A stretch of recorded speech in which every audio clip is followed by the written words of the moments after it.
한국인 일본 입국 비자 금지, 한국 제품 관세 폭탄, 송금 정지, 일본 내 한국 기업 자산 압류, 주한 일본 대사 본국 귀국, 일본이 기존 수출 규제와는 비교가 안 될 강도로 한국에 대한 2차 경제전쟁의 세부 작전을 짜고 있습니다. 지난 24일 초미의 관심을 모았던 문재인 대통령과 아베 총리의 정상회담은 구체적인 성과는 없었지만 한일 양국은 대외적으로는 대화의 전기를 마련했다는 평가를 하고 있습니다. 일본 정부 대변인 스가 요시히데 관방장관은 양국 정상이 오랜만에 직접 마주 앉아 회담을 한 것은 유의미한 일이었다고 밝혔습니다. 그런데 이런 겉모습과는 다르게 일본 내부에서는 이미 한국에 대한 강력한 2차 보복 리스트들을 준비하고 있고, 이에 대한 정부 고위 인사의 발언과 언론들의 보도가 나오고 있습니다. 올해는 그야말로 한반도를 둘러싼 외교안보 현안이 요동치는 이슈들이 많은 상황입니다. 북미 대화, 미중 무역전쟁, 전후 최악의 한일관계, 방위비를 비롯한 한미동맹, 한중관계 보건과제 등의 배경 아래 제8차 한중일 정상회의와 이를 계기로 한 양자 정상회담이 24일 막을 내렸습니다. 중국과는 2021년, 22년 양국 방문의 해를 기점으로 관광 활성화를 논의하고 내년 시진핑 주석의 한국 방문을 확정했습니다. 일각에서는 중국에 대한 한국의 태도가 숙이고 들어가는 것 아니냐는 지적도 있었지만, 이에 대해 대한민국의 국격을 믿어라며 정부 측이 반론을 하기도 하였습니다. 올해는 중국과의 관계보다 지난 몇 달간 최대 외교 현안인 일본과의 정상회담 결과가 중요했는데요. 핵심 이슈였던 일본 수출 규제 조치와 관련해서 문 대통령은 일본이 취한 수출 규제 관련 조치가 7월 1일 이전 수준으로 조속히 회복되어야 한다고 말했고, 아베는 3년 반 만에 수출관리 정책 대화가 매우 유익하게 진행되었다고 들었다며 앞으로도 수출 당국 간 대화를 통해 문제를 풀어나가자고 말했습니다.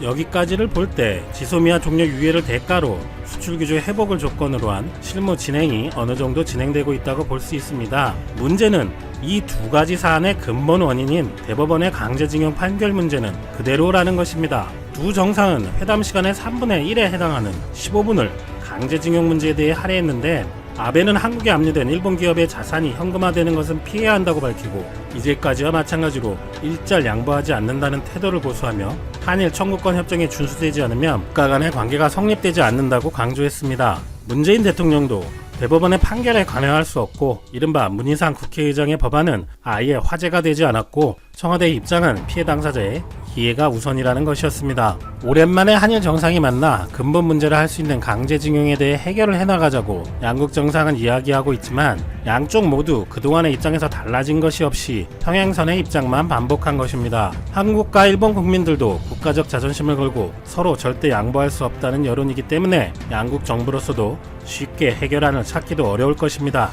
양국이 합의하는 해결안이 나오지 않을 경우 피고인 일본 기업이 배상금을 내놓지 않고 있기 때문에 내년 3월경 대법원은 일본 기업의 국내 자산을 강제로 현금화를 하고 이 돈을 피해자들에게 지급하게 됩니다. 그렇게 되면 양국의 관계는 현재와는 비교할 수 없이 악화될 것입니다. 그런데 이런 분위기는 정상회담 이전에도 예견할 수 있었습니다만, 놀라운 것은 이런 정상회담 전에도 그리고 현재도 겉으로는 대화를 이야기하면서 일본은 강제징용 문제를 회피하기 위해 아예 우리나라에 협박에 가까운 말을 하고 있으며, 일본 언론에서는 그 구체적인 방법론들까지 열거하고 있습니다. 먼저 아베 정권의 2인자인 아소다로 부총리는 일본 문의춘추 2020년 1월호에서 강제징용 배상 판결을 받은 일본 기업의 자산 현금화 조치가 이루어질 경우 한국과 무역을 재검토하거나 금융제재를 단행하는 등 여러 가지 방법이 있다.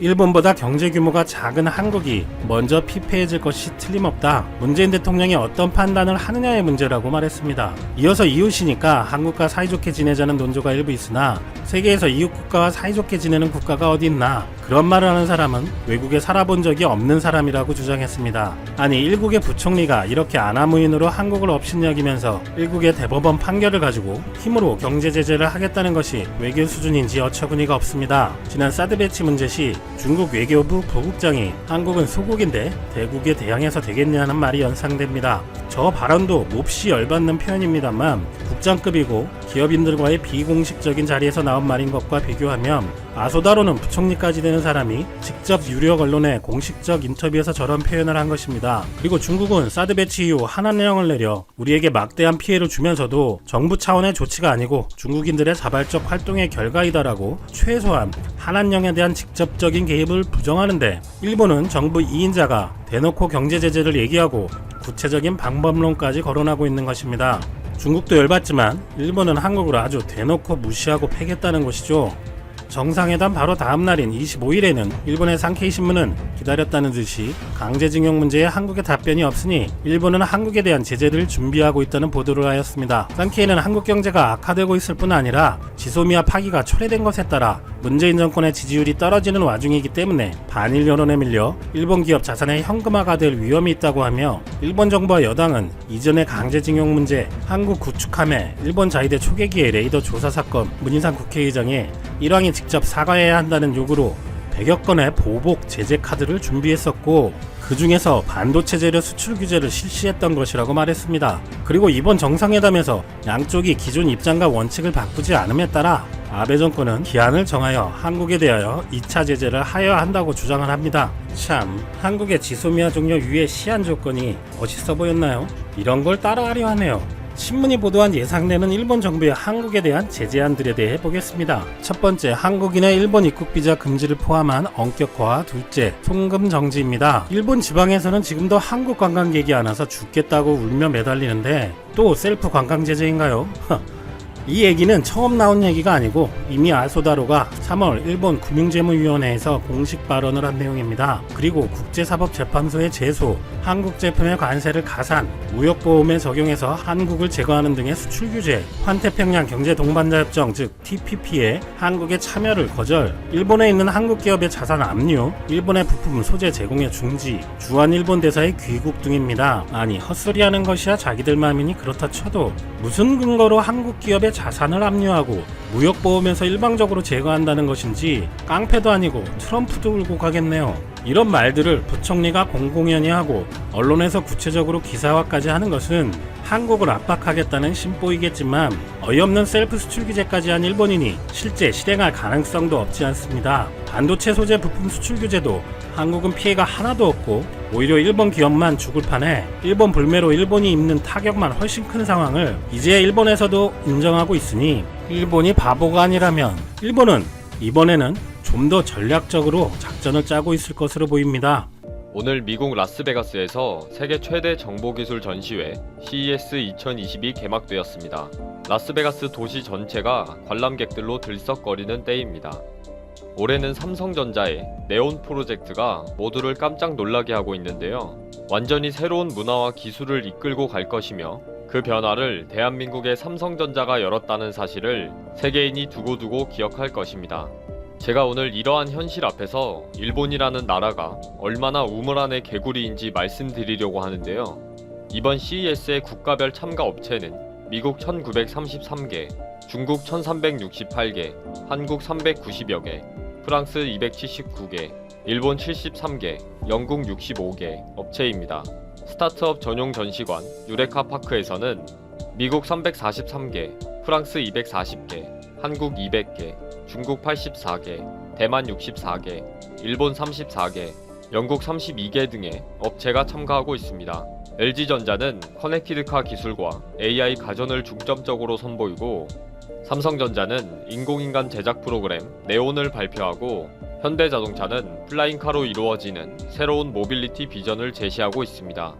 참가 기업들의 숫자만 봐도 일본은 이제는 완전히 경쟁력을 잃어버리고 미래를 향한 도전 활력을 상실해버린 쇠퇴하는 국가라는 것을 알 수가 있습니다. 또 실제로 CES 박람회를 가보면 한국을 향한 시기와 견제는 심각하지만 일본을 신경쓰는 기업이나 관람객은 거의 찾아볼 수가 없습니다. 그럼에도 일본은 아직도 자신들이 세계를 이끌어가고 있는 선진국이라는 자아 도취에 빠져있는 것을 보면 정말 어이가 없고 불쌍하기까지 합니다. 특히 아베의 자민당 장기 집권이 일본을 완전히 병들게 하고 있다고 생각하는데요. 자위대가 전쟁을 할 수 있는 평화 헌법을 위해 한국을 자극하고 이용하는 정치 행태가 일본 국민들에게 먹혀 들어가니까 이제는 브레이크가 걸리지 않는 상황인 것 같습니다. 이런 병이 얼마나 깊은지 일본의 최근 행태를 두 가지만 짚어보겠습니다.